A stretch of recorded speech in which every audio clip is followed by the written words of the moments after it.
Hey, Bernie would have won.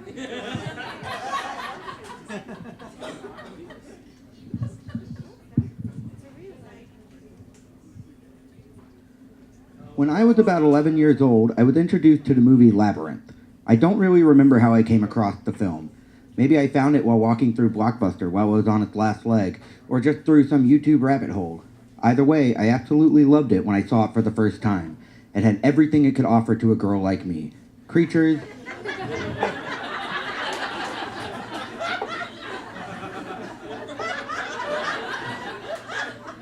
I think I missed the joke. Anyway, it had everything it could offer to a girl like me. Oh. It had everything it could offer to a girl like me. Creatures, glitter, musical numbers, and David Bowie. At the time, I had no idea who David Bowie was, but I respected him. In the movie, he had the fiercest makeup, the most majestic mullet, badass costumes, and to top it all off, the biggest bulge that has ever been seen by mankind. I didn't really know anything about sex at that age, or the male anatomy for that matter, but I knew that it looked like a fucking ferret that was stuffed down his pants.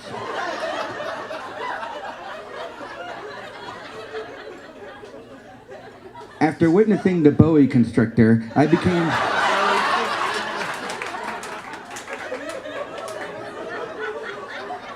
became quite the little fan. I never understood why I was so drawn to his music, because the majority of the music I listened to back then originated from the Disney Channel. Maybe it was because his tune sounded completely out of this world, or maybe it was because of the magic that was his trouser snake. Who knows? Who knows? I was probably the only one in the 6th grade who knew who David Bowie was, and I dug it. One day, I was just strolling through Barnes & Noble, and I happened to see a movie on the shelf that caught my eye. The box read, The Man Who Fell to Earth, starring David Bowie. Just reading that name had me sold, and I got my mom to buy it for me right away. I was getting to see David Bowie and aliens in one movie? Hell yeah! When I got home, I ran up into my room and put the movie in. I expected it to be some kind of cheesy alien flick from the 70s, but oh man, I was wrong. This movie was all gross sex scenes and hardly any aliens. I had no interest in the constant sex scenes. I just wanted to see David Bowie. Even with his scene, the movie seemed pretty lousy until one scene in particular grabbed my attention. Bowie had a girlfriend in the movie, and there was, of course, a sex scene. They both got completely naked, and in all of the thin white Duke's proud new glory, I noticed something. Good old Ziggy Stardust seemed to have a very, very average penis.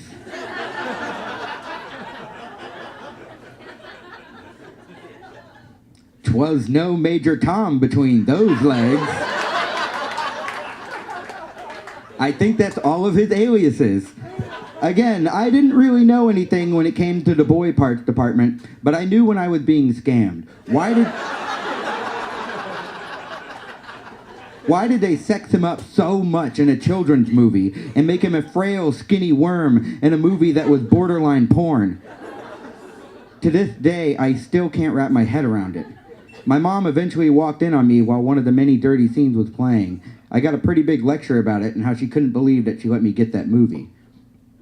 I sat there in silence mostly, and when my mother asked me if I had anything to say, I just looked down at my feet and said, "That's not what it looked like in Labyrinth."